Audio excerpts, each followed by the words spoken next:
On Christmas Eve, a luxurious mansion hides the agonizing silence of an elderly woman. What should be a celebration turns into a subtle nightmare. But when her son unexpectedly returns from a trip, the mask of perfection begins to crumble.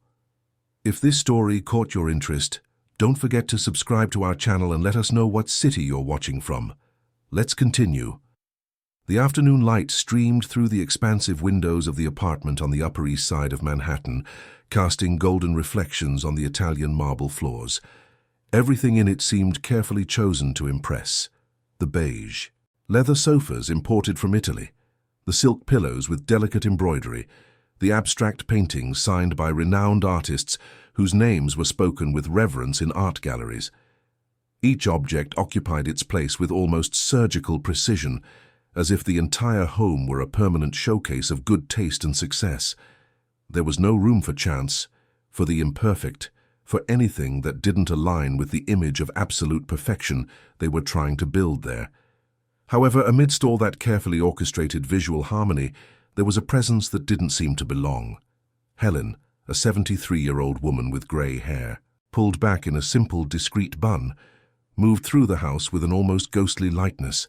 Her steps were slow and calculated, as if each movement were rehearsed to cause the least possible disturbance. She knew exactly where to step so the floor wouldn't creak, where to sit without leaving marks on the impeccable cushions, where to place her hands without altering the millimeter-perfect arrangement of the decorative objects. She lived there, in that home that was theoretically also hers, but she occupied the smallest possible space, both physically and emotionally. That December afternoon, just a week before Christmas, Helen was in the kitchen. Not the gourmet showcase kitchen with black marble and state-of-the-art appliances that opened into the living room, used only for sophisticated cocktails and small appetizers during the parties Patricia loved to throw for her influencer friends. Helen occupied the prep kitchen in the back of the apartment, a functional and unglamorous space where Rosa, the housekeeper, spent most of her time preparing meals that would never be photographed for social media. The elderly woman was making French toast, a simple recipe she had learned from her own mother decades ago, back in a small town in Ohio, when life was hard but honest, when there was no money but there was dignity. Her hands, marked by prominent veins and the thin, age-spotted skin, dipped slices of day-old bread into milk sweetened with sugar and flavored with cinnamon. It was a mechanical gesture, repeated so many times throughout her life that her body knew how to perform it on its own.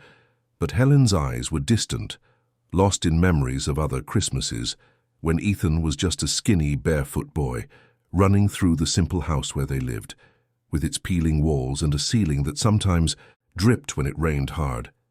She remembered his smile when he tasted the first piece of French toast of the year, that pure, unfiltered joy that children have before they learn to hide their feelings. She remembered how he helped her decorate the house with ornaments made of colored paper and cheap glitter bought at Mr. Henderson's general store, laughing when the glue stuck to his fingers and the glitter got everywhere. Back then, there was no luxury, no sophistication, nothing that could be displayed on social media. But there was warmth. There were long hugs at the end of the day, conversations at the table while they shared what little they had, stories told before bed in the narrow bed they shared. There was belonging. The smell of cinnamon began to spread through the prep kitchen, sweet and comforting, and Helen allowed herself a small nostalgic smile. Maybe Ethan would like some French toast when he got back from his trip. Maybe that simple gesture could remind him of who he was before all of this, before the money that transformed his life, before the luxurious apartment on the Upper East Side, before Patricia entered his life and slowly built invisible walls between mother and son. It was then that she heard the firm, rhythmic footsteps approaching down the hall, high heels clicking on the porcelain tile with an almost military regularity, each tap echoing like a declaration of authority. Helen recognized them immediately. Patricia, her body tensed involuntarily, like an animal sensing a predator and instinctively preparing for danger. She lowered her head, focusing even more on the task of making the French toast, trying to make herself invisible, trying to disappear within that already small space. Patricia entered the prep kitchen with the same controlled, studied expression she maintained in almost every situation. She was a 42-year-old woman, tall, impeccably thin thanks to weekly sessions with a personal trainer and a strict diet monitored by a nutritionist, with perfectly blown-out blonde hair styled by a hairdresser who made house calls. Her face seemed sculpted by precise cosmetic procedures, with that tight, shiny skin that betrayed regular use of Botox and fillers. She wore an immaculate white designer pantsuit, the kind that costs thousands of dollars, discreet but very expensive jewelry chosen by a personal stylist, and carried her phone in her hand like an extension of her own body, constantly checking notifications, comments, the number of likes and shares. Her eyes, light and cold as ice, swept the room before landing on Helen with a barely disguised expression of disapproval. "That smell," Patricia said, in a tone that wasn't exactly aggressive but carried a clear, cutting reprimand. "That smell is spreading through the whole house. I have a photo shoot in a little while for my profile. How am I supposed to photograph the space with this kitchen smell invading everything?" Helen swallowed hard, without lifting her eyes from the slices of bread resting on the platter. "I was making French toast," she said in a low, submissive voice. "I thought Ethan would like some when he gets back from his trip. He always loved it so much." Patricia sighed, a long, theatrical sigh heavy with impatience, as if she were dealing with a child who didn't understand basic rules of cohabitation. "Helen, we've talked about this several times. This home has a concept, an aesthetic standard that needs to be maintained. The smell of fried food and burnt sugar doesn't fit with the minimalist, sophisticated environment I work so hard to maintain here. I have clients who could show up for meetings at any moment. I have followers who track every detail of my routine, every corner of this house. This compromises everything I've built. Don't you understand the work it takes to maintain this image?" She spoke slowly, articulating each word with precision, as if explaining something extremely obvious to someone with a serious comprehension problem. There was no yelling, there were no explicit insults. But in every carefully pronounced syllable, in every calculated pause, there was a subtle, continuous, and deeply calculated humiliation. Helen pressed her lips together, feeling her throat tighten and her eyes burn. "I'm sorry, Patricia.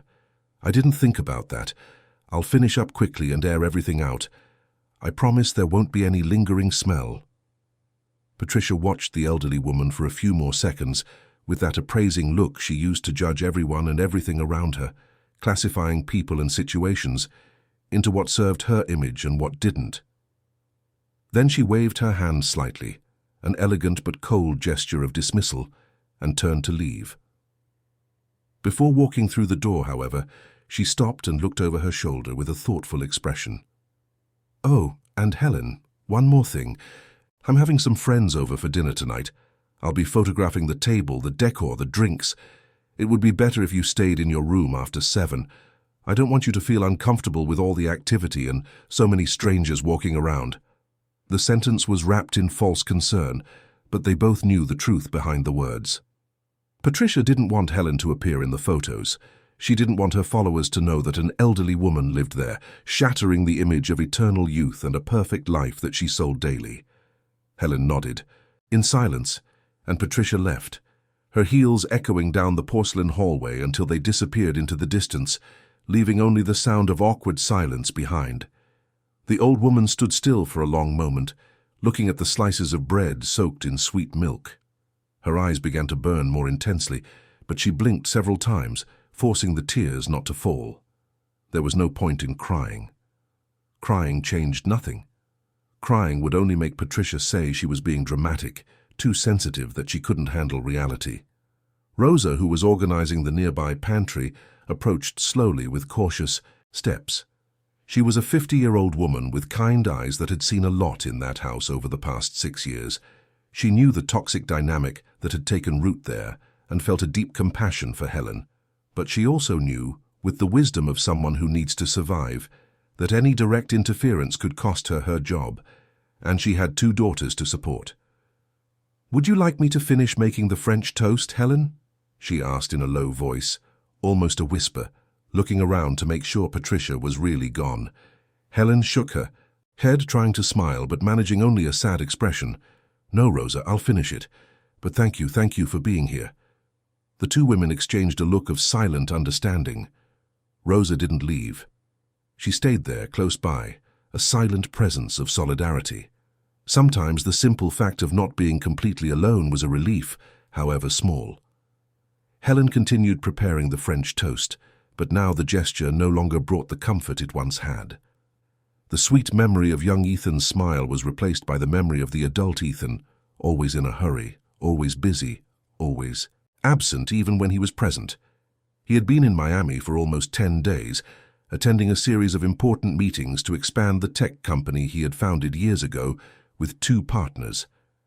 The company had grown exponentially, turning Ethan into a successful entrepreneur, admired in business magazines, invited to speak at conferences and events. He called his mother from time to time, quick, perfunctory questions about how she was, her automatic replies saying everything was fine, that he didn't need to worry. He never pushed, he never dug deeper, perhaps because he didn't really want to know or because he genuinely believed everything was fine. Patricia always made sure Ethan believed that. When he was home, her behavior changed completely. She became more cordial, more patient, sometimes even including Helen in superficial conversations about the weather or some harmless news story.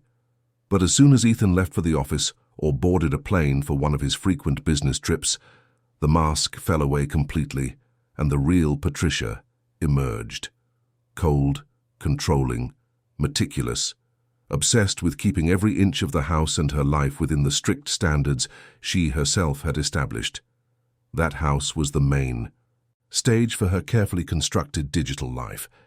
Her Instagram profile had over 200,000 followers, people who followed every detail of her seemingly flawless and enviable routine.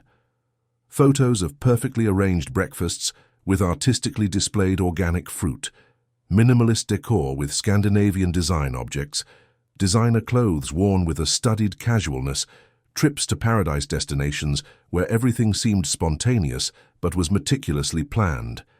Everything was carefully calculated, edited and filtered to project the image of a perfect, enviable life, absolutely without flaws or imperfections.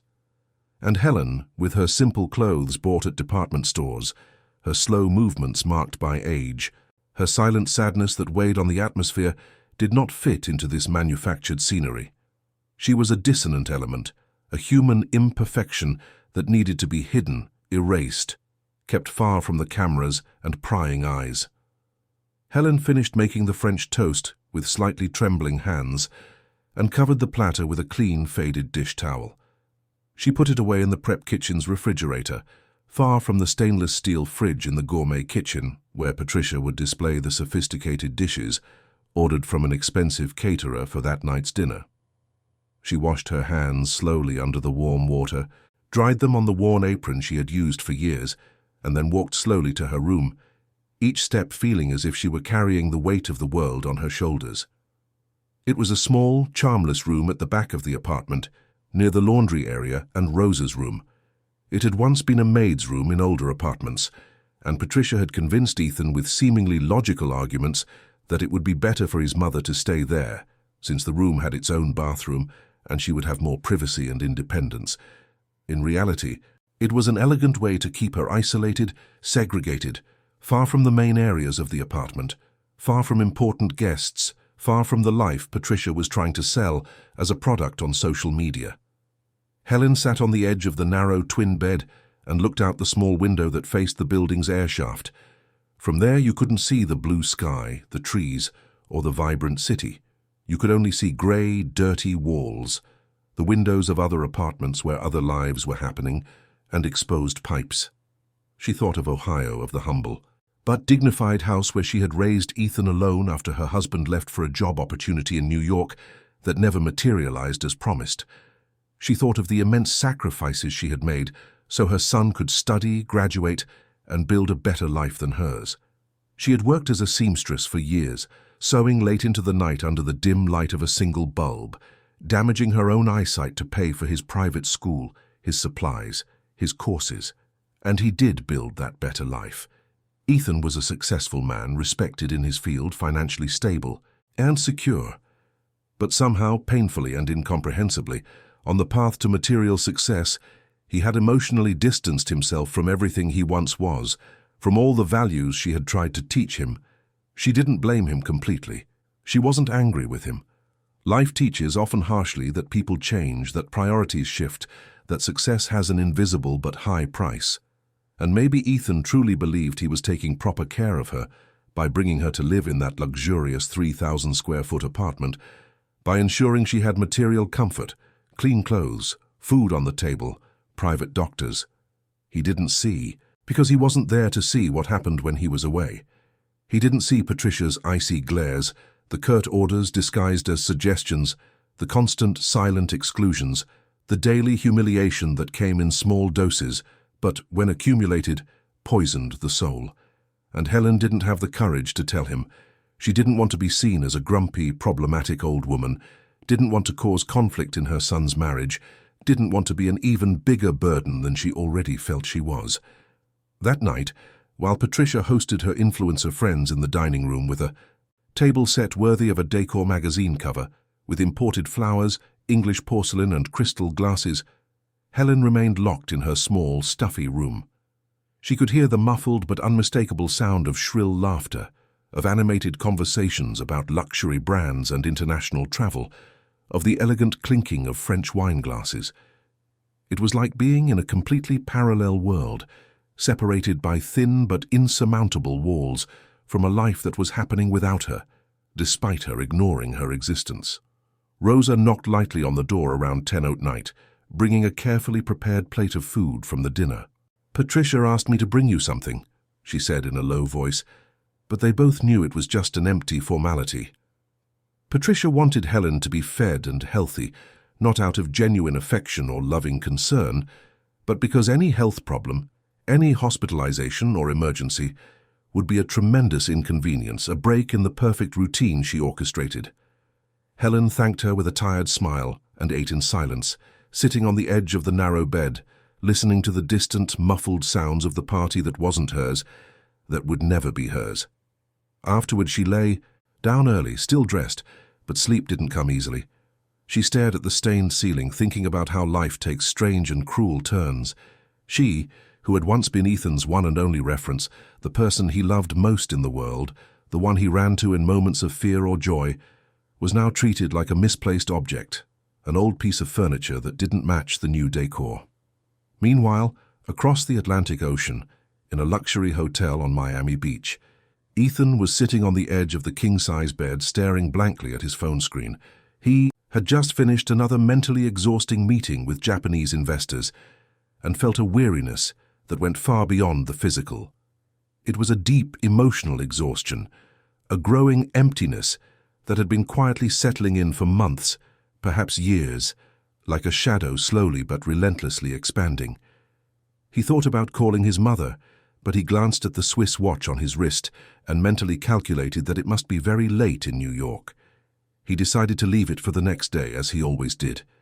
But something was persistently bothering him, a diffuse and uncomfortable feeling, an emotional unease he couldn't name or pinpoint. He vividly remembered the last time he had seen Helen, a few days before leaving for this trip. She was in the living room, sitting in a discreet armchair in the corner, almost invisible, and when he approached to say a hurried goodbye, she held his hand with an unusual and unexpected strength, as if she didn't want to let go, as if she sensed something. Her eyes were moist, shining with unshed tears, and Ethan quickly asked if everything was okay. She nodded too quickly, forced a trembling smile and said yes, everything was fine, that he should have a safe trip and focus on his important meetings, but that handshake remained etched in his memory like a physical mark. There was something in that desperate gesture, something he didn't know how or didn't want to interpret at the time, but that now, alone in an impersonal hotel room thousands of miles from home, was beginning to reverberate inside him like an alarm bell that wouldn't stop ringing. Ethan got up from the bed and went to the huge floor-to-ceiling window, looking out at the vibrant city lights below. Miami was effervescent, modern, full of life and movement, but he, paradoxically, felt a deep and cutting loneliness, and at the bottom of that loneliness, an uncomfortable question he had long tried to avoid began to surface. What was really happening in his house? What was happening to his mother?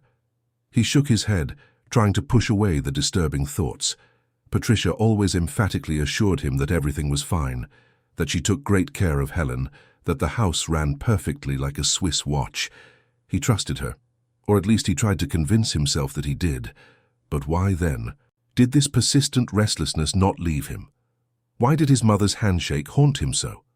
Ethan picked up his phone with slightly trembling hands and opened his messaging app. He quickly typed a message to Patricia, trying to sound casual. "How are things at home? Is Mom okay? How is she feeling?" The reply came a few minutes later, short and generic. "Everything's great here, babe. Your mom is resting well. Don't worry about a thing. Focus on your important meetings. Love you so much." He read the message 2-3 times, but something fundamental about it didn't calm him, as it should have. Maybe it was the overly generic and vague tone, the lack of concrete and specific details, or maybe it was just his tired and stressed mind creating imaginary problems where there were none. Ethan sighed deeply and dropped the phone on the messy bed. He needed to sleep. Tomorrow would be another long and intense day of complex negotiations that would require all his concentration. But sleep, when it finally came after a long time, brought unsettling and disturbing dreams. Ethan saw himself as a child again, 6 or 7 years old, running barefoot through the simple, cramped house in Ohio, calling for his mother in that high-pitched child's voice. She was always there back then, always present, always available, always smiling, even when she was exhausted from work. But in the dream, something was different and frightening. When he finally got close to her, reaching out his small hands, she vanished like smoke, and he was left completely alone in a long, dark, and infinitely empty hallway, screaming her name without getting any response, just an echo and more echo. He woke up in the middle of the night, his heart racing, pounding in his chest, his breathing heavy and irregular. He looked around, disoriented and confused, taking a few agonizing seconds to recognize the impersonal hotel room. It took a few more seconds to calm down minimally. "It was just a dream," he repeated to himself like a mantra. Just a meaningless dream. But the terrible feeling of anguish remained, stuck to his chest like a viscous shadow that wouldn't dissipate even with the bedside lamp on. Back in New York, Helen also woke up in the middle of that same night, but not because of a nightmare. The light, fragmented sleep of old. Age kept her in a state of constant semi-consciousness. Besides, she heard the sound of loud voices coming from the living room. Patricia's friends were still there, and from the altered tone of their shrill laughter and the rising volume of their conversations, they were already quite affected by the expensive wine that was flowing freely. Helen got up slowly from the bed, feeling her joints protest, and went to the bedroom door, carefully pressing her ear against the cold wood. "But you have a mother-in-law living here, Patricia?" one of the female voices asked with a tone of genuine surprise and curiosity. "I've never seen her in any of your pictures. I didn't even know you were married to someone who still had a mother." Patricia's laugh echoed through the apartment, a light, artificial laugh. "I do," she replied with a chilling naturalness that froze Helen's blood. "But she stays in her little room in the back. She prefers it that way. She's a bit shy, you know how it is. Older people sometimes have a hard time adapting to modern social settings. She gets a little lost, poor thing. I try to include her, but she prefers to be isolated herself." "Oh, I get it," another voice commented. "My mother-in-law is like that too. It's like they're living on another planet, right?" The friends laughed in agreement, and the conversation quickly moved on to other topics, commenting on a new sophisticated restaurant that had opened in Soho and a trip to Paris that one of them was planning. Helen slowly moved away from the door, feeling her chest tighten with a pain that went far beyond the physical. She knew perfectly well that Patricia lied with frightening ease. It wasn't her choice to be isolated and hidden. It wasn't her preference to live like a ghost in her own home. But to hear it said with such naturalness, to hear her daughter-in-law distort reality so completely and without the slightest trace of guilt or embarrassment, hurt in a way that words simply couldn't reach or adequately express. She returned to the narrow, uncomfortable bed, pulling the thin blanket up to her chin, desperately trying to warm herself. But the cold she felt wasn't coming from outside. It wasn't caused by the air temperature. It came from within, from a deep, dark place in her soul where absolute loneliness and constant rejection had settled in like permanent, unwanted guests who refused to leave. The following days were a mechanical and depressing repetition of the same established pattern.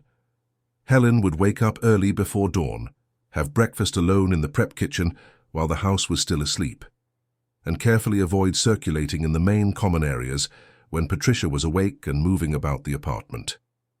Sometimes, with a genuine desire to feel useful, she would try to help Rosa with small household chores, folding towels, organizing the pantry, but even that Patricia categorically disapproved of. She would say in that condescending tone that the house had well paid and specifically trained staff for that Helen should take the opportunity to rest and take care of her own health. But resting there, in that suffocating context, meant being still and motionless, invisible and silent, occupying the smallest possible physical and emotional space, practically ceasing to exist. Ethan called twice more during that long week, quick and superficial conversations, always rushed, with the sound of traffic or airports in the background. Conversations where Helen mechanically repeated, like a programmed robot, that everything was fine, that he didn't need to worry about anything, that he should focus on his important meetings. She desperately wanted to tell him the whole truth, wanted to say that she felt suffocated and invisible, diminished and erased like a candle someone had blown out. But the words simply couldn't get past the lump in her throat. She had a paralyzing fear of sounding dramatic and exaggerated, of being seen as a problematic, complaining old woman, of pushing away even more emotionally the son who was already so distant, so inaccessible. And so, trapped between heavy silences and well-intentioned but destructive lies, the painful truth remained hidden and buried, growing, silently like an expanding shadow that would soon, very soon, no longer fit inside that house of artificially perfect appearances. The week moved forward inexorably, and Christmas approached with its traditional promise of family unity and love. Patricia had already begun to meticulously plan the elaborate decoration of the house, which would be the main theme of a special series of posts on her Instagram profile. She had hired an expensive team of professional decorators to transform the apartment into a sophisticated Christmas scene, worthy of an international decor magazine, with a giant 10-foot imported tree, delicate white lights, specially brought from Europe, and minimalist ornaments in neutral shades of silver and ice white. No flashy common red, no homemade ornaments that might look tacky, nothing that deviated in the slightest from the rigorous aesthetic standard she obsessively cultivated, and which garnered thousands of likes and admiring comments. Helen watched all of this from a distance, always from a distance, like an invisible spectator of a play in which she had no part. She watched and remembered with painful nostalgia the simple trees she used to decorate with so much love alongside Ethan when he was just an innocent child. Those humble trees, adorned with colorful balls bought at department stores, stars made of crumpled aluminum foil, and handmade garlands of popcorn strung on sewing thread. They were completely imperfect by modern standards, but they were genuinely theirs. They were made with true love, with spontaneous laughter, with precious memories that would never, ever be completely erased from the memory of the heart. One quiet morning, while Patricia was out for a commercial photo shoot, Helen happened to find an old dusty cardboard box stored in the dark back of her cramped closet. Inside, carefully wrapped in tissue paper, yellowed by the relentless passage of time, was a special Christmas ornament that Ethan had made with his own hands at the age of 7. It was a lopsided star made of thick cardboard covered in gold glitter, now quite faded and peeling in some spots, with his name written in childish, crooked letters on the back with a blue marker. She held the precious ornament with extreme care, with trembling hands, as if it were the most valuable and precious thing in the entire world, and finally allowed herself to cry without censorship. There, completely alone in the small, stuffy room, away from judging eyes, she cried all the tears she had been holding back and accumulating for so long, cried for the growing emotional distance, for the crushing loneliness, for everything they once had together that now seemed so irreversibly distant and lost in the past. When Rosa quietly entered the room to tidy up and change the bedding, and found her like that, sitting on the edge of the bed with the childish ornament in her trembling hands, and her face completely wet with tears that streamed down non-stop. She said absolutely nothing. She just sat respectfully beside the elderly woman and placed a warm hand on her thin, stooped shoulder. Sometimes, especially in the most difficult moments, silent and genuine companionship is worth infinitely more than thousands of empty words of comfort. And while Helen cried silently in New York, releasing a pain that had been building for months, Ethan, confined in Miami, felt a growing and persistent restlessness that he simply could no longer ignore or suppress. Something was deeply wrong.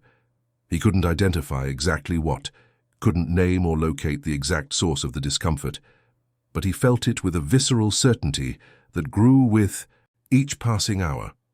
And this uncomfortable feeling was beginning to weigh much more heavily than any important business meeting, more than any million-dollar contract he might sign, more than any professional achievement. Something invisible but powerful was calling him back home with urgency. And this time, for the first time in a long time, he was beginning to clearly realize that perhaps he should listen to this insistent call before it was too late, before something irreparable happened. Ethan woke up the next morning with his decision already made. He hadn't been able to get back to sleep after that disturbing nightmare, and he had spent the remaining hours of the night staring at the hotel room ceiling, thinking, mulling over memories, feeling a growing weight in his chest. At 6 in the morning, as the pale light began to filter through the curtains, he was already sitting on the edge of the bed with his phone in his hand, checking for available flights to New York. He had a crucial meeting scheduled for that afternoon with Korean investors, a negotiation that had been in the works for months and could mean the company's definitive expansion into the Asian market. Millions of dollars were at stake, but for the first time in many years, Ethan felt that money wasn't the most important thing. There was something bigger, something more urgent demanding his attention: his mother. The memory of that handshake, of those moist eyes, of that strange farewell wouldn't leave his mind. He called Robert, his partner and best friend, who was also in Miami. Robert's sleepy voice answered after a few rings. "Hello, Ethan. It's 6 in the morning, man. Did something happen?" "I need to go back to New York today," Ethan said without preamble. "Can you handle the meeting with the Koreans?" There was a pause on the other end of the line. "Today?" "Ethan, this meeting is crucial. We've been prepping this for months. What happened?" I know it's important, but I have to go. It's about my mom. I have a bad feeling, a really bad feeling." Robert sighed. "Is your mom sick?" "I don't know. Not exactly. But something's wrong. I can feel it." Another pause.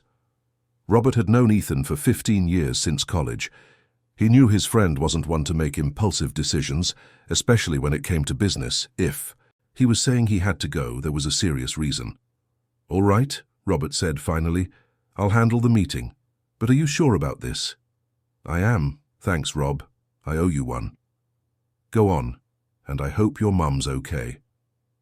Ethan hung up and immediately booked the first available flight to New York, which was leaving at 10 in the morning. He packed his bag quickly, took a cab to the airport, and during the entire ride felt a growing urgency, as if every minute lost was crucial. He tried to call Patricia to let her know he was coming back, but she didn't answer. He left a brief text message. "Coming back today, arrive tonight." Patricia's reply came a few minutes later. "Why? Did something happen with the business?" He typed quickly. "I need to see my mom." Patricia took a few minutes to respond. "She's fine, you don't need to worry. Finish your meetings." Ethan looked at the message and felt something strange. It wasn't what she said, but how she said it. There was a coldness, a rush to reassure him that seemed forced. He put his phone away without replying and boarded the plane with a heavy heart. The 9-hour flight was psychological torture. Ethan couldn't sleep, couldn't concentrate on work, couldn't do anything but think. He thought about his childhood, the hardships they faced together, the silent sacrifices his mother had made to ensure he had opportunities. He remembered how she would sew late into the night to pay for his English lessons, how she sold cakes to neighbors to buy his school books, how she never, not once, complained or made a point of letting him know the weight she carried. And what had he done in return? He had built a successful, company, made money, bought a luxurious apartment. But he had grown distant. Not just physically, but emotionally. The calls became shorter, the visits rarer, the conversations more superficial.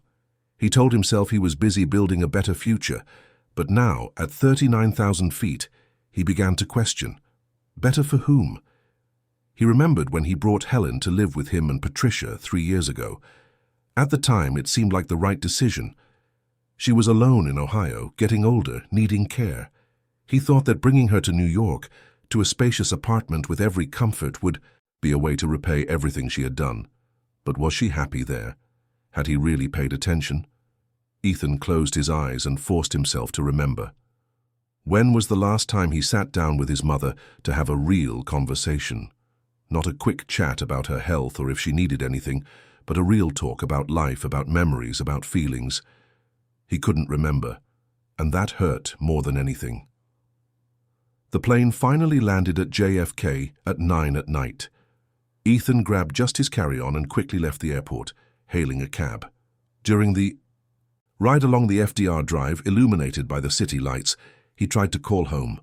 Patricia answered on the 4th ring. "Hi, honey. Are you almost here?" "I'm in the cab. I'll be there in half an hour. How's my mum?" "She's fine, Ethan. She already had dinner and is in her room resting. You really didn't need to rush back like this." "I need to see her," he said simply. There was something in Patricia's tone that bothered him, but he couldn't quite identify what it was. He hung up and stared out at the city passing by, feeling a growing anxiety. Meanwhile, in the apartment, Patricia hung up the phone with a tense expression. Rosa was in the kitchen finishing up the dinner dishes and noticed the shift in the atmosphere. Patricia walked into the kitchen with quick steps. "Ethan's coming back tonight. He'll be here in half an hour." Rosa just nodded, but she felt an immense relief. Maybe things could finally change. Patricia, however, was calculating. Go to Helen's room and ask her to stay there. Tell her Ethan is tired from the trip and it's better if she doesn't bother him tonight. They can talk tomorrow. Rosa hesitated. "With all due respect, Mrs. Collins, but Mr. Ethan came back specifically to see his mother. I think she should be in the living room when he arrives." Patricia turned sharply, her cold eyes fixed on Rosa. "I don't recall asking for your opinion, Rosa. Do as I say." Rosa lowered her head, but something inside her rebelled. She had been watching this situation for years, years of seeing Helen wither in silence. She took a deep breath and said, in a firm voice that surprised even herself, "I'm not going to do that, Mrs. Collins. With all due respect, but I won't. If you want to talk to Helen, you can do it yourself." The silence that followed was tense and heavy. Patricia opened her mouth to reprimand Rosa, possibly to fire her on the spot, but she heard the sound of the key turning in the front door lock. Ethan had arrived. Patricia quickly composed her expression, put on a rehearsed smile, and left the kitchen to greet her husband. Ethan entered the apartment with his suitcase in hand, visibly tired but determined. "Hi, honey," Patricia said, approaching to kiss him. "What a surprise to have you back. Did you miss me?" Ethan returned the kiss mechanically, his eyes already scanning the house. "Where's my mum?" "In her room, resting. She had an early dinner and turned in for the night. You know how she is, likes to go to bed early." Ethan looked at his watch. It was 9:30, too early. "I'm going to see her." "Honey, she's probably already asleep. Why don't you take a shower, relax, and you can talk to her in the morning when you're both rested." But there was something in Patricia's insistence that set off an alarm in Ethan's head. "I'm going to see her now," he repeated, his tone firmer. He dropped his suitcase in the living room and walked toward the back of the apartment, where his mother's room was. Patricia followed him, trying to think of something to say, but Ethan was already knocking lightly on the door. "Mom, it's me, Ethan. Can I come in?" There was a moment of silence from the other side, followed by the sound of someone getting up hastily. The door opened, and Helen appeared, wearing a simple nightgown, her eyes wide with surprise. "Ethan, you're back, but I thought—" Her voice failed her when she saw her son standing there in front of her, and then, unable to control herself, her eyes filled with tears. Ethan felt as if he'd been punched in the gut. Something was deeply wrong. His mother looked smaller, more fragile, more faded than when he had left for his trip. And those eyes. Those eyes carried a sadness he had never seen before. "Mum, what's going on?" Ethan asked, entering the small room and closing the door behind him, leaving Patricia on the other side. Helen shook her head quickly, wiping away her tears. "Nothing, son, everything's fine. I was just so happy to see you. I wasn't expecting you today." Ethan looked around the room. It was the first time in months he had really paid attention to the space. It was small, very small. The window faced the air shaft. The furniture was simple, basic. There was nothing personal, no photos, no objects that made the place a home. It was just a room, a guest room, or worse, a maid's room. "Why are you crying?" Ethan insisted, sitting on the edge of the narrow bed. "I'm not crying," Helen tried to deflect. "It's just, I'm emotional seeing you." "Mom, please, I know something is wrong. I can feel it. Tell me, what's happening here?" Helen looked at her son, at this man who had once been her little boy, and felt her chest tighten.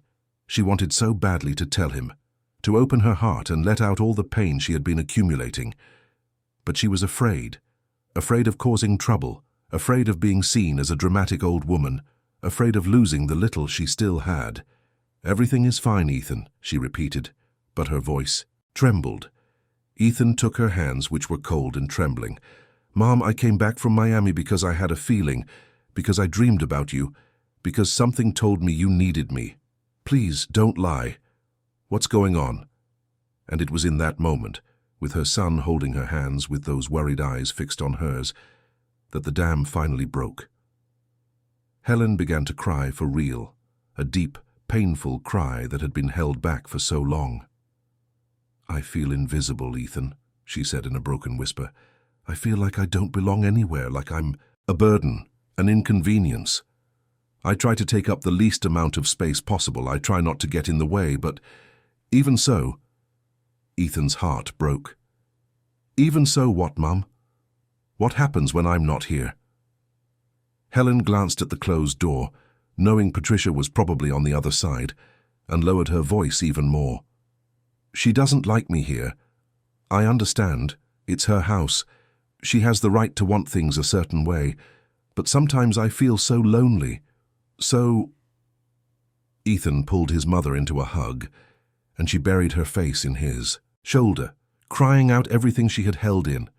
He felt the fragility of her body, felt how she seemed to have shrunk, and a rage began to build inside him. Not anger at her, but anger at himself for not having seen, for not having paid attention, for having been so absent.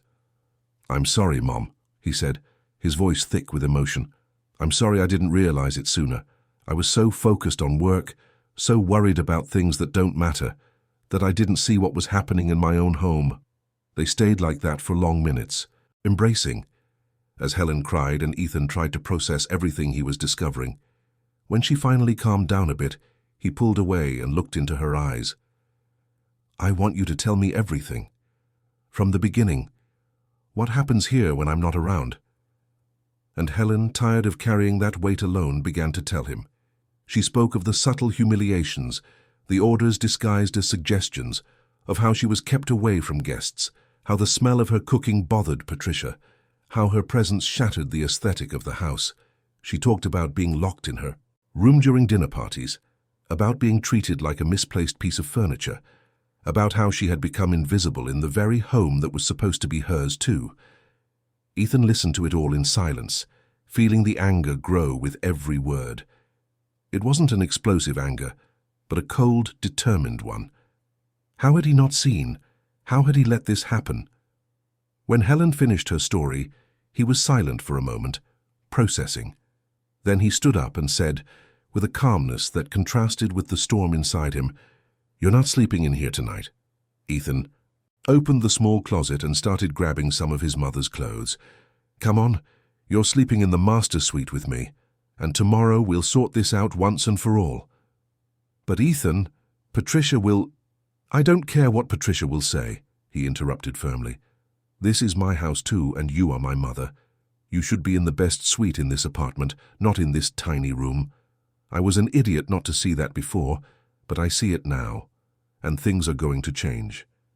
He helped his mother gather a few things, and they left the room together. Patricia was in the living room, pretending to be on her phone, but obviously waiting. When she saw Ethan coming out with Helen and some of her clothes, she stood up, alarmed. "What's going on?" "My mother is sleeping in the master suite with me tonight," Ethan said without breaking his stride. "Ethan, we need to talk about this," Patricia tried, following them. "We'll talk tomorrow. Tonight I'm tired and I just want to take care of my mother." He took Helen to the master suite, the one with the enormous bed, the spacious walk-in closet, the bathroom with a jacuzzi tub. Helen looked around, a little lost, as if she were entering forbidden territory. "Son, I can't." "Yes, you can. And you will. Take a bath, get changed, and rest. You're home." Ethan left the room to get some water and something for his mother to eat. In the living room, he found Patricia waiting, her expression now less controlled. "Ethan, we need to talk now." "No, Patricia, not now. I'm exhausted, and I need to process a lot of things." "Process what? What did your mother say?" "She's confused, Ethan. Elderly people sometimes get confused, dramatic." "My mother is not confused," Ethan cut in, turning to face her. "She's suffering, and I didn't see it because I was blind, absent. But I see it now, and things are going to be different." "You're exaggerating. I take care of her, Ethan. She has everything here." "She has things, but she doesn't have dignity. She doesn't have respect. She doesn't have a home. She has a tiny room where you hide her when your friends come over." Patricia turned pale. "She told you that?" "She didn't have to. I saw it. For the first time. In a long time, I really saw." Ethan went to the kitchen, prepared a hot tea, and grabbed some toast. He returned to the suite where Helen was already lying in the enormous bed, looking small and lost amidst so many pillows. He placed the tray beside her. "Eat a little and get some rest. We'll talk more tomorrow." "Ethan, I don't want to cause problems between you and Patricia." "Mom, you're not causing anything. I was the one who was negligent, but that ends now." He kissed her forehead and left the room, closing the door gently. In the hallway, Patricia was waiting, arms crossed. "Let's talk in the office," Ethan said. They both went into the office, and Ethan closed the door. For a long moment, they stood in silence, just looking at each other. "What do you want me to say?" Patricia began, her tone defensive. "I want the truth. How do you treat my mother when I'm not here?" "I don't mistreat her, if that's what you're thinking. I just try to keep the house organized, functional. She doesn't adapt well to the lifestyle we have." "Lifestyle? What lifestyle, Patricia? A life of appearances, of perfect photos?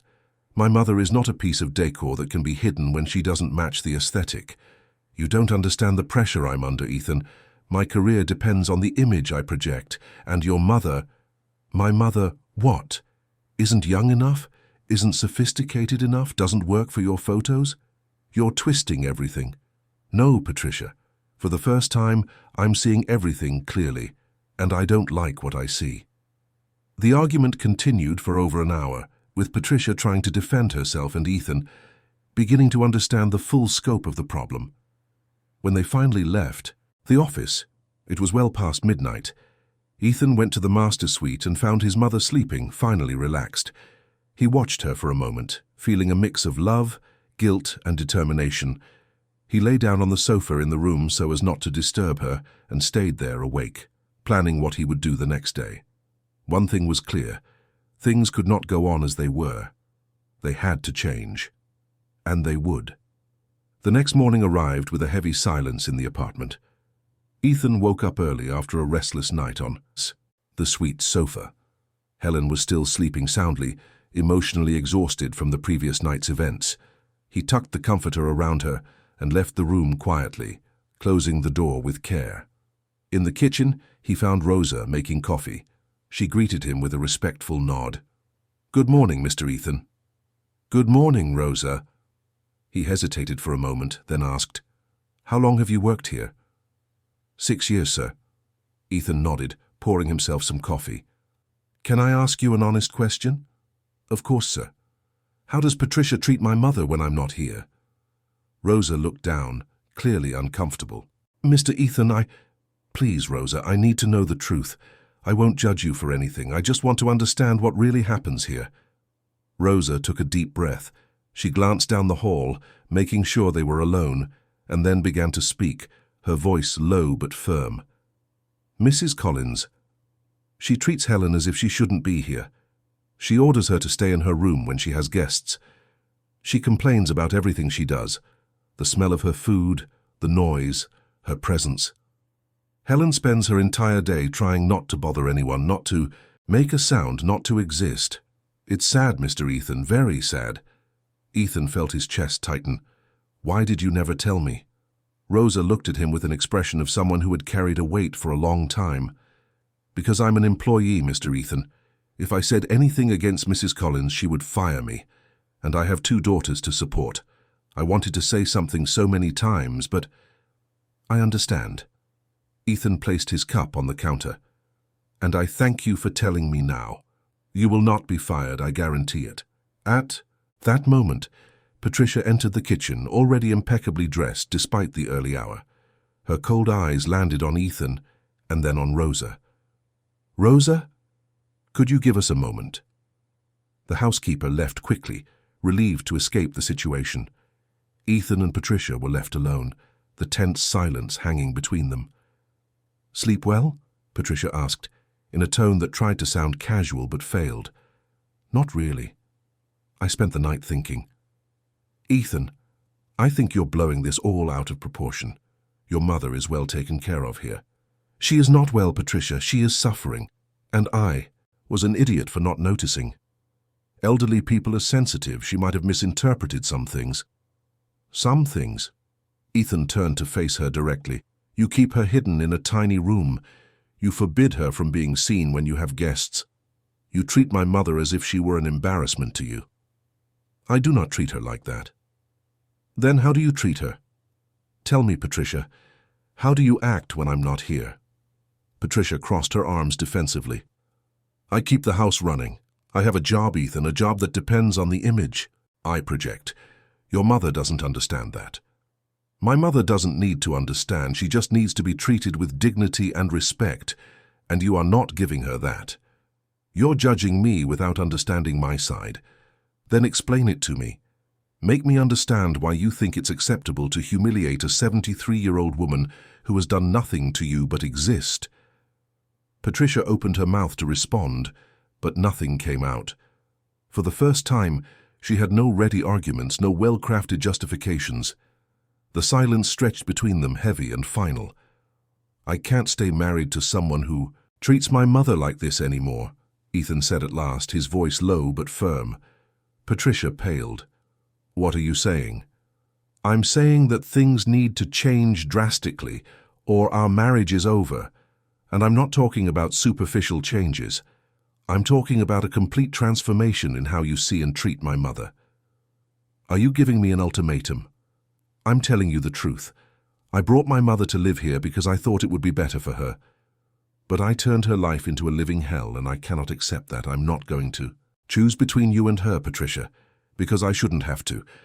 But if you force me to, you already know what my choice will be." Patricia stood in silence, processing. She had always known Ethan loved his mother, but she never imagined he would go this far. She had always thought she could manage the situation, keep Helen out of the way without Ethan ever really noticing. But now, faced with the real possibility of losing her marriage, the apartment, the lifestyle, she began to calculate. "What do you want me to do?" she finally asked.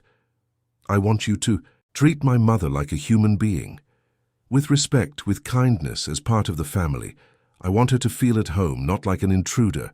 I want you to understand that your perfect life on social media is not worth more than a person's dignity. And if I can't, if I don't know how, then you learn, or you leave." The words fell like a sentence. Patricia looked at Ethan, searching for any sign that he was bluffing, but found only determination. She nodded slowly. "I'll try." "I don't want you to try. I want you to do it." At that moment, Helen appeared at the kitchen doorway, wearing a robe Ethan had left for her. She looked small and fragile, but there was something different in her eyes, a spark of hope that wasn't there before. "Good morning," she said shyly. "Good morning, Mum." Ethan smiled and went to her, kissing her forehead. "Did you sleep well?" "I did. Better than I have in a long time." Patricia watched the scene in silence. A part of her wanted to rebel, to argue that it wasn't fair for Ethan to change everything because of an old woman. But there was another part, smaller and quieter, that was beginning to recognize that maybe, just maybe, she had been wrong. "Let's have breakfast together," Ethan proposed, leading his mother to the table in the gourmet kitchen, the table where Helen had never sat before. Patricia hesitated, but then joined them. It was a silent, uncomfortable breakfast, but it was a start. Later that morning, Ethan had a long talk with Helen about the future. They sat in the main living room, on the large sofa she had always avoided, and talked like they hadn't in years. "Mom, I want you to forgive me. For everything. For being absent, for not seeing what was happening, for letting you suffer." Helen held her son's hand. "You don't need to apologize, Ethan. You were living your life. But living my life shouldn't mean abandoning you. I lost my way. I became so obsessed with success, with money, with impressing people, that I forgot what really matters. You built a beautiful life. But at what cost?" Ethan looked around the luxurious apartment. "None of this is worth anything if the people I love are suffering inside it." Helen smiled, a sad but grateful smile. "You were always a good boy, Ethan. You just got a little lost, but now you've found your way back." They stayed like that for a while, just holding hands, reconnecting in a silence that said more than words ever could. In the afternoon, Ethan had another conversation, this time with Patricia. He called her into the office and closed the door. "We need to establish some new rules for this house," he began. Patricia listened in silence as he outlined the changes. Helen would have a better room with a real window. She could move freely about the house, cook when she wanted, have visitors if she wished. She would be included in meals, conversations, decisions about the house. She would no longer be hidden. "And what about my work?" Patricia asked.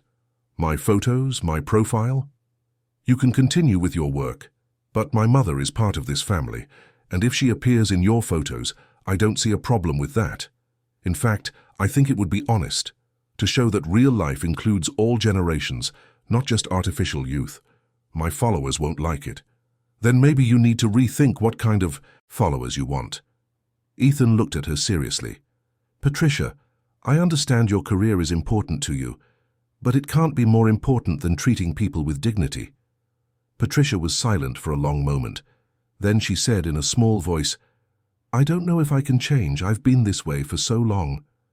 "We can all change. The question is whether we want to. And if I can't? What if I try and fail? Then at least you will have tried. But Patricia, I need you to understand. This is not optional. Either you change or you leave. I will not allow my mother to be treated like this anymore, never again." In the following days, there was a slow but visible transformation in the apartment. Ethan personally chose a better room for Helen, a suite with a window overlooking the street, with natural light and a view of the trees. He helped her decorate the space with old photos, with mementos from Ohio, with objects that made the place feel like hers. Patricia watched it all with a mixture of resentment and curiosity. There were moments when she wanted to revert to the old pattern, to re-establish the control she had. But there were other, rarer moments when she saw Ethan and Helen laughing together over some old memory, and she felt something she couldn't name. Maybe it was envy. Maybe it was a recognition that there was something there she had never had. One evening, while Ethan was in the office working, Patricia found Helen in the kitchen, making more French toast. She stopped at the door, watching the elderly woman work with those trembling but dedicated hands. "Can I come in?" Patricia asked, her voice surprisingly hesitant. Helen turned, surprised. "Of course." Patricia entered, slowly like someone entering unknown territory. She looked at the French toast being prepared and said, "Did Ethan love this when he was a kid?" Helen nodded. It was his favorite dessert, especially at Christmas. There was an uncomfortable silence. Then Patricia said with difficulty, I didn't have a good relationship with my mother. She was critical, controlling. I always swore I would be different, but I think I ended up being worse, just in a different way. Helen stopped working and looked at Patricia. She didn't know this version of her, vulnerable and honest. I'm not trying to make excuses, Patricia continued. What I did was wrong, I know that. But I'm trying to understand why I did it. And I think part of me envied the relationship you have with Ethan. That unconditional love. I never had that. Helen was silent for a moment. Then she said gently, "It's not too late to learn to love differently." I don't know if I can. No one knows until they try. That conversation didn't solve everything. It didn't erase the months of humiliation and pain. But it was a start, a small step towards something different. Ethan, when he heard about that conversation from Rosa, who had witnessed it from a distance, felt a cautious hope. Maybe there was a way forward. Maybe people really could change. But he also knew he couldn't let his guard down. Real change took time, and he needed to be vigilant. For his mother. For the first time in years he was truly present, and that made all the difference. Christmas was fast approaching. The 10-foot tree was still up in the living room with its sophisticated ornaments and white lights. But now at the very top, Ethan had placed the cardboard star that Helen had saved, the one he had made himself at age 7. It was imperfect, faded, completely out of sync with the aesthetic of the rest of the decor. But it was real. It was his. It was theirs. Patricia looked at that star with a mix of feelings. Part of her wanted to tear it down and replace it with something that matched, but another part was beginning to understand that there was beauty in imperfection, that there was truth in what is genuine, even if it isn't perfect. She took a picture of the tree with the star on top and posted it to her profile with a simple caption, "Sometimes the best decorations are the ones that hold memories." The comments that came in were surprising. Many followers shared their own stories of imperfect but beloved ornaments. Some said it was the most real post she had ever made. Patricia looked at those comments and felt something shift inside her. Maybe perfection wasn't as important as she thought. Maybe people connected more with truth than with fantasy. It wouldn't be an overnight transformation. There would be setbacks, moments of tension, arguments. But now there was something that hadn't existed before. There was awareness. There was effort. There was the possibility of change. And sometimes that was all you needed to start rebuilding what had been broken. Christmas Eve arrived with a grey sky over New York, threatening rain. In the Upper East Side apartment, a completely different atmosphere hung in the air. Helen woke up in her new room with natural light streaming through the wide window, and for a moment she forgot where she was. Then she remembered. She remembered everything that had changed in the last 2 weeks. She got up slowly, still getting used, to this space that was truly hers. There were photos on the walls, pictures of her with a young Ethan, photos of the house in Ohio, photos of moments she thought were lost to memory alone. Ethan had spent days digitizing old albums, framing images, turning that room into a real home. In the kitchen, she found Ethan already making coffee. He smiled when he saw her. "Good morning, Mom. Sleep well?" "I slept great. I still can't believe this is real." "It's real, and it's going to stay that way." They had coffee together, talking about the preparations for that night's Christmas dinner. Ethan had invited Robert, his partner, and his family. He wanted Christmas to be a true celebration, not a performance for photos. Patricia appeared sometime later, dressed more casually than usual.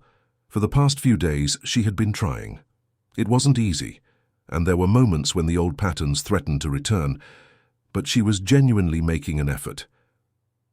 "Good morning," she said in a tone that tried to sound natural. "Good morning, Patricia," Helen replied, still with some caution. Ethan observed the interaction.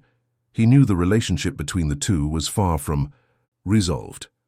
Patricia had not yet formally apologized, and Helen still held deep resentments. But at least now there was dialogue, there was an attempt, there was a path being built. Later that morning, while Ethan went out to buy some missing ingredients for dinner, Helen and Patricia were left alone in the apartment. Rosa had the day off to spend Christmas with her daughters. A heavy silence hung between the two women for a few minutes.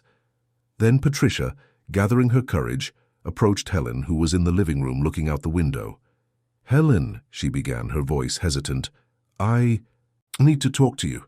Helen turned, surprised. "You can talk." Patricia took a deep breath. "I want to apologize. For real. For what I did to you these past few years.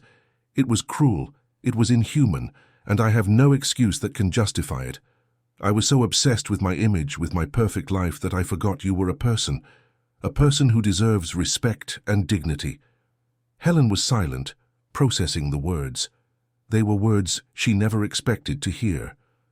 "I don't know if I can be the daughter-in-law you deserve," Patricia continued, her voice trembling slightly. "I don't know if I can completely change who I've become, but I'm trying, and I'm going to keep trying, because Ethan made me understand that some things are more important than Instagram followers or perfect photos, and you are one of those things." "Why did you do it?" Helen finally asked. "Why did you treat me like that? I never did anything to you." Patricia looked down. "Because you represented everything I was trying to deny. Aging, imperfection, real life. My own mother was hard on me, always criticizing me, always making me feel inadequate. I swore I would be different, that I would build a perfect life where nothing could hurt me. But I ended up hurting you in the process, and that's unforgivable." Helen looked at this woman, seeing for the first time not the monster who had tormented her, but a person with her own wounds and insecurities. "It's not unforgivable," Helen said, surprising herself. "It's hard to forgive. It will take time.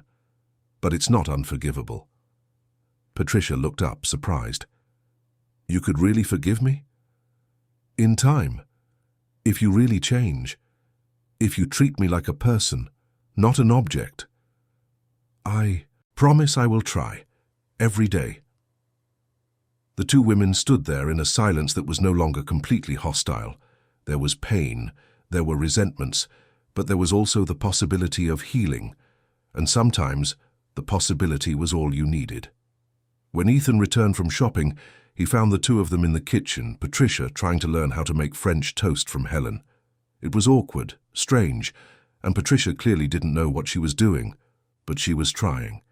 And Helen, with a patience that came from years of being a mother, was teaching her.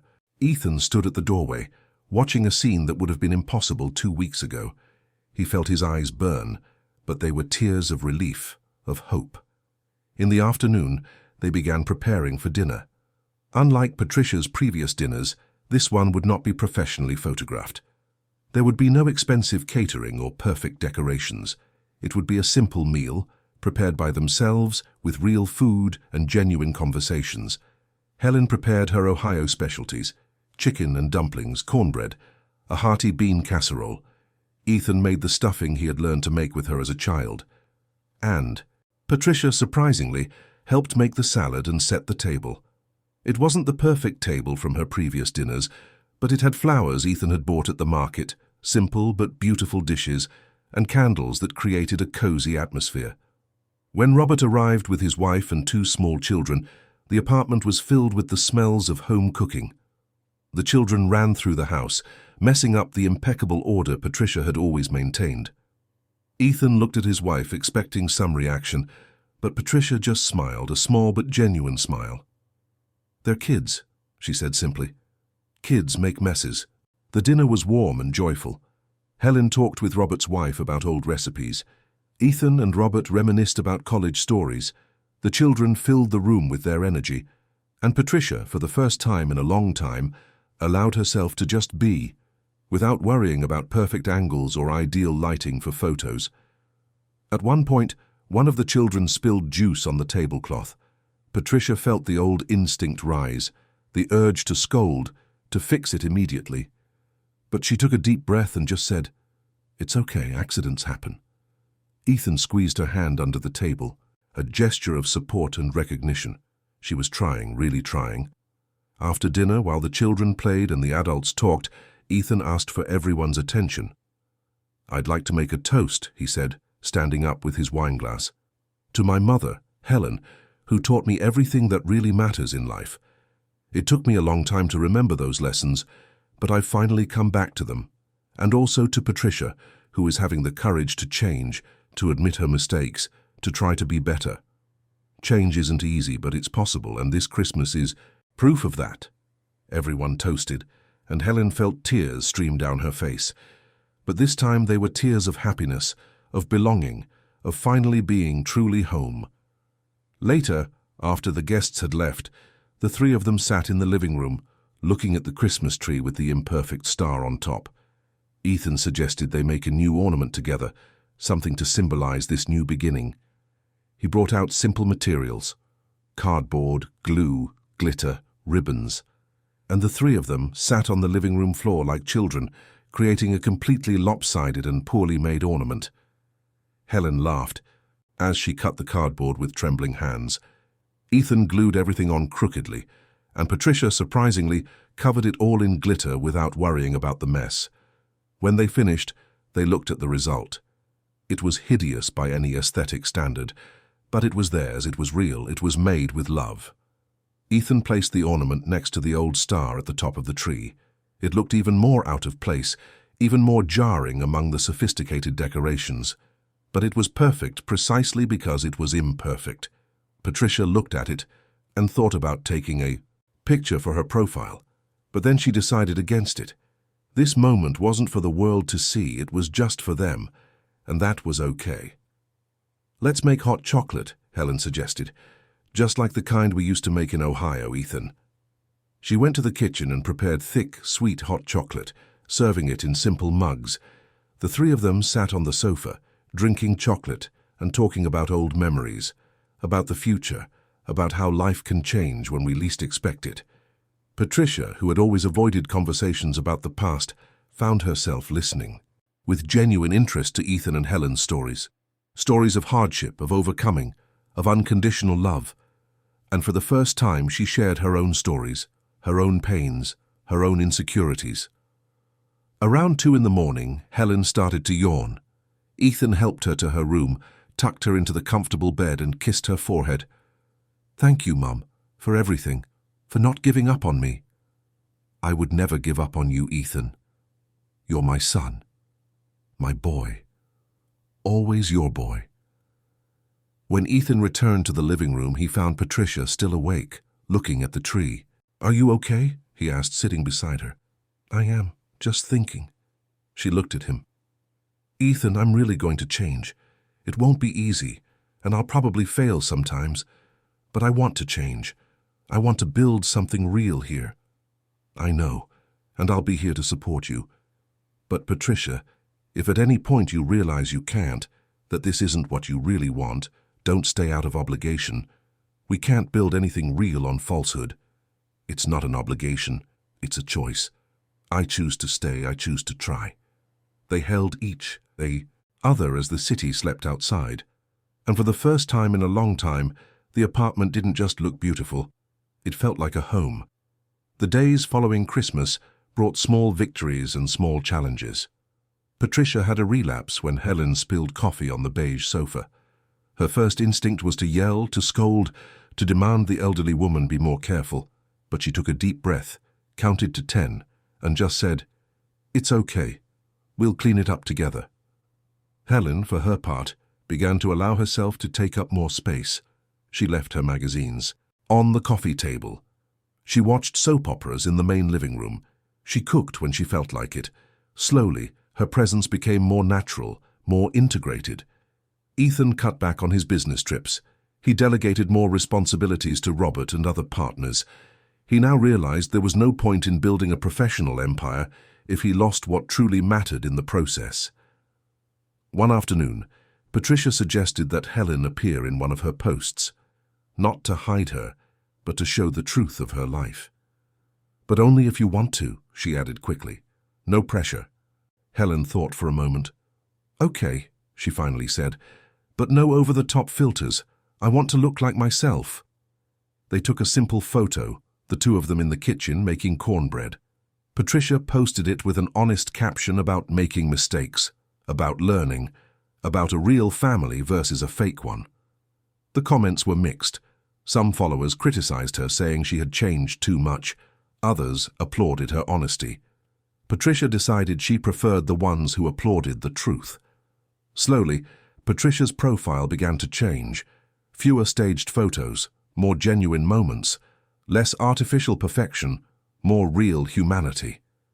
She lost some followers but gained others, and she discovered that the new engagement was more meaningful, more profound. Rosa, upon returning from her days off, noticed the change in the apartment. The tension had eased. There was laughter, where before there had been only heavy silence. She saw Helen in the living room watching TV, saw Patricia asking her opinion on spices, saw Ethan truly present. One morning, Rosa found Helen and Patricia talking about plants on the balcony. It wasn't a deep or emotionally charged conversation, just two people sharing knowledge about something simple. But it was progress. Ethan watched all of this and felt a peace he hadn't known in years. There was still a long road ahead. Patricia and Helen would need time to build a genuine relationship. There would be setbacks, difficult moments, arguments. But now there was a foundation. There was honesty. There was effort.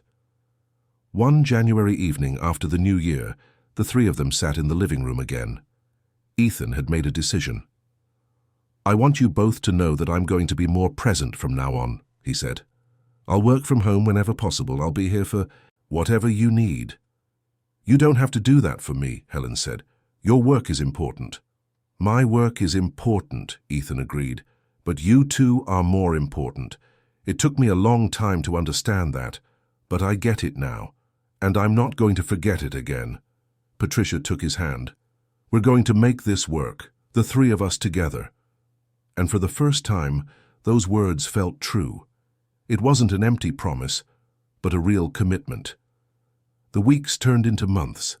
The cardboard star still sat atop the tree even after all. The other Christmas decorations were put away. Ethan insisted on keeping it there year-round, a constant reminder that imperfection was valid, that true love didn't need filters. Helen blossomed. Color returned to her cheeks. She started smiling spontaneously again. She felt alive again. She began attending a craft group in the neighborhood, made friends, and brought her creations home with pride. And Patricia, surprisingly, didn't complain about the mess of materials. Patricia continued her journey of transformation. It wasn't linear. There were days she reverted to old patterns when the obsession with perfection threatened to return. But now there was awareness. And whenever she slipped, Ethan or Helen would gently remind her of the path they had chosen to walk together. One night, months after that transformative Christmas, Patricia had a nightmare. She dreamed she was back in the empty, perfect apartment, without Ethan, without Helen, without anyone. Just her and her millions of virtual followers who didn't really know her. She woke up in a panic and found Ethan beside her. "It's okay," he soothed. "It was just a dream." "I dreamed I was alone," she confessed, "back in that empty life from before." "You're not alone. And you'll never be alone again. You chose something real and we're here with you." Patricia opened the bedroom door and saw a light on in the kitchen. It was Helen, also unable to sleep, making chamomile tea. Patricia went to her. "Did you make one for me too?" she asked. Helen smiled. "Always." The two sat at the kitchen table, drinking tea in comfortable silence. They didn't need words. The simple presence of each other, without hostility, without tension, was enough. Ethan, watching from a distance, felt they had finally found their way. It wasn't perfect. It never would be. But it was real, and that was enough. The months continued to pass. Life went on with its ups and downs, joys and challenges. But now, inside that apartment on the Upper East Side, there was something that hadn't existed before. There was a home. There was a family. There was a love that didn't need to be performed for cameras or approved by strangers on the internet. Helen, who had once felt invisible and disposable, now knew she was seen, loved, and valued. Ethan, who had gotten lost in the pursuit of material success, had rediscovered what truly mattered. And Patricia, who had built an entire life based on appearances, was slowly discovering the beauty of authenticity. On a random Sunday, as the three of them prepared lunch together, laughing at silly jokes and messing up the impeccable kitchen, Ethan looked around and thought, this is success.